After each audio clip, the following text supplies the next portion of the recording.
Et aux couleurs de l'Afrique que les élus, le public et les bénévoles se sont donné rendez-vous pour célébrer les 40 ans du village gaulois.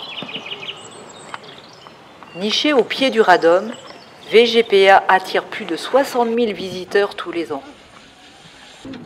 40 ans plus tôt, en 1983, le même, du monde des enfants aux enfants du monde, réunit des bénévoles pour la construction d'un village gaulois.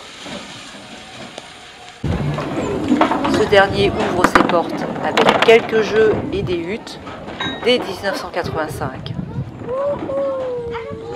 Pierre Le Guillou, président et membre bénévole depuis 35 ans, nous raconte les débuts de cette aventure. C'est Jean-Marc Lebaille qui avait cette idée bien avant qu'il crée l'association, parce qu'il ne pouvait pas le faire tout seul. Il fallait un statut d'association qui permette à ses connaissances, à des amis, de venir avec lui, commencer surtout les travaux. Fin mars 83, les statuts ont été déposés. Alors il n'y avait rien ici, absolument rien. Là on se baladait dans les ronces et parmi les saules et dans le ruisseau. C'était une vallée plus creusée encore. Il y a eu beaucoup de remblais. De fait, des camions, des tonnes et des centaines de tonnes de terre, de pierres qui ont été amassées ici, chose qui ne serait plus possible actuellement. On ne peut plus défigurer un site naturel. La loi a changé. Ce village gaulois est parti quand même sur beaucoup de matériel de récupération. Le bois, l'argile, c'était trouvé localement aussi. On peut dire qu'on avait une empreinte peu carbonée quand même, déjà sans le savoir à l'époque. Si la vocation humanitaire du parc de loisirs est nette dès sa création, il a pourtant fallu attendre les années 90 pour discerner l'aide concrète apportée en Afrique. Du partenariat fondé avec les frères de Ploërmel naîtront plusieurs projets liés à la scolarisation sur un territoire bien défini, le Togo, et plus particulièrement la région des savanes, située au nord du pays.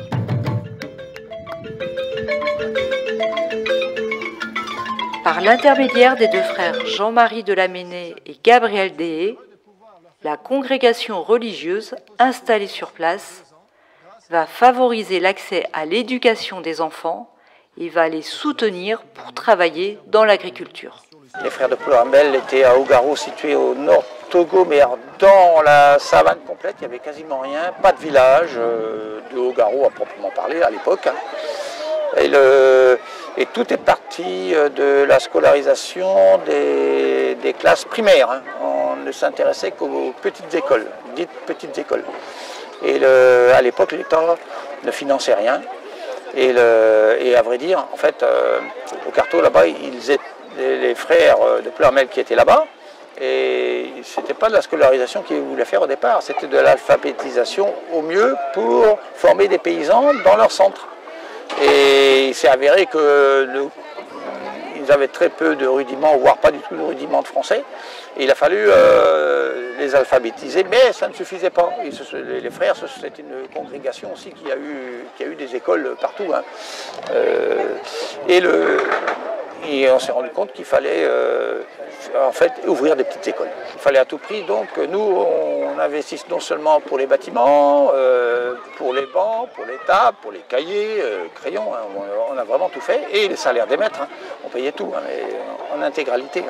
L'État a enfin pris, disons, le dessus, mais c'est une volonté aussi, on ne voulait pas non plus garder ces écoles ad aeternam, et parce que c'est quand même pas non plus un but. Ça veut dire que tout est soutenu de l'extérieur et que l'État ne fait rien. Du coup, l'État a fait passer des concours aux maîtres pour qu'ils deviennent enseignants du public. Et non, ça a été quand même bénéfique pour les enseignants aussi, ils gagnaient plus quand même. On a construit à Augarreau un collège, on peut dire sur 2 niveaux, et un grand bâtiment qui tourne.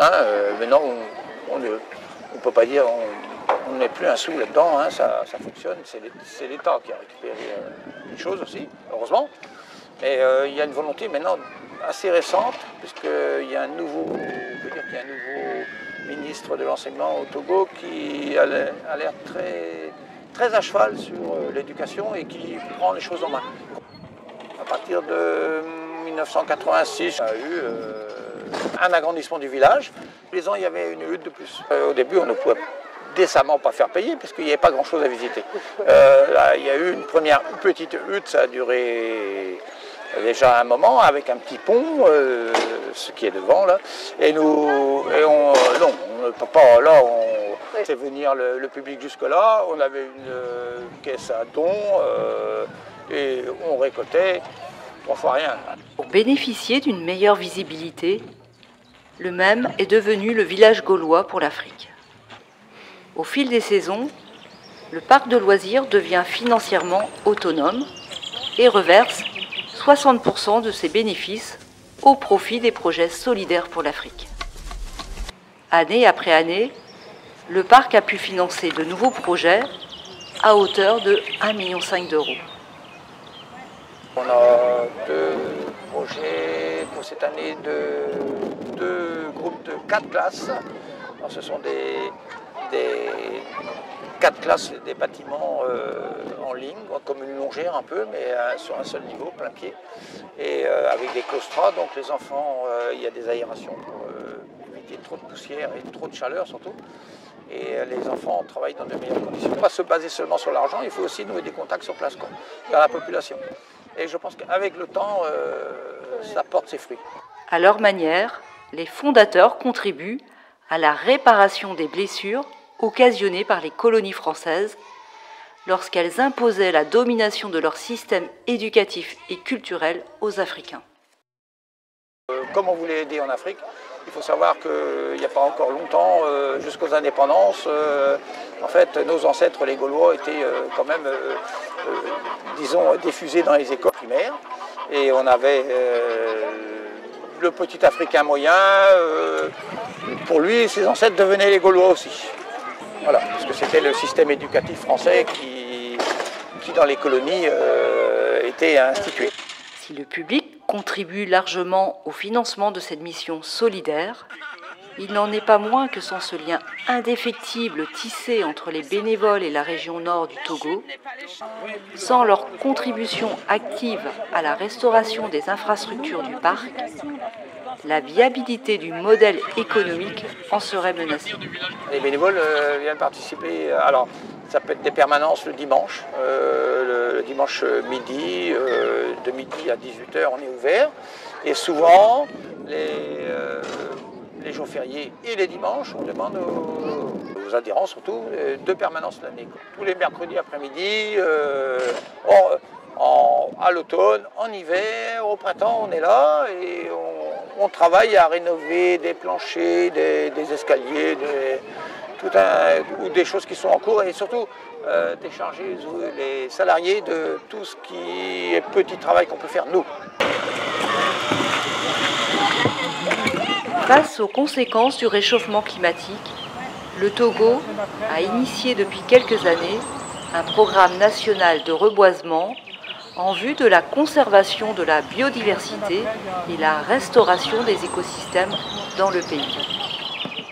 Ces programmes visent à promouvoir la plantation d'arbres et ainsi participent à la restauration des forêts dégradées. Depuis 2018, VGPA soutient ce nouveau projet d'agroforesterie en reversant une partie de ses bénéfices. Nakpal Alassani, député du nord du Togo, est venu à l'occasion de cet anniversaire témoigner de l'évolution des projets, rappelant ainsi l'importance du soutien de VGPA aux missions éducatives et de reboisement. font beaucoup de reboisement dans nos zones qui se trouvent être dans la savane. Et vous pouvez constater aussi que depuis un certain temps, au mois de avril-mai, on avait déjà des pluies. Mais depuis 10 ans, la pluie vient après juin-juillet. Et donc ça constitue les conséquences du réchauffement climatique et VGVA vient apporter un soutien dans le reboisement qui va nous permettre de rattraper le retard de la rareté des pluies. Des enfants ont été victimes de morsures de serpents parce qu'ils se retrouvaient dans des herbes, ils se retrouvaient dans des trucs en paille. Aujourd'hui, on voit les bâtiments en paille ici, ça c'est de la mode que vous faites, mais chez nous c'est de la souffrance, c'est de la nécessité qui fait que on est dans les pailles, dans la bourse, avec des reptiles très dangereux. Donc c'est vraiment une contribution énorme pour nous, ce que VGPA fait. Nous tenons vraiment à leur remercier et à l'ONG apporte à l'Afrique. C'est énorme.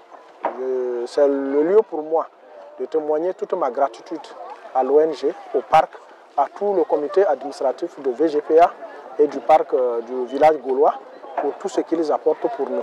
On est comme hier, ça nous donne d'autres idées aussi. Voilà. Même pour l'Afrique, hein, il faut qu'on recommence pour l'Afrique, le thème Afrique, parce qu'il y a des gens qui viennent comme sur le village qui ne savent pas que finalement il y a un but humanitaire, parce qu'ils s'amusent avec des jeux, c'est pas marqué sur les jeux, et puis ils repartent. À quoi ça sert?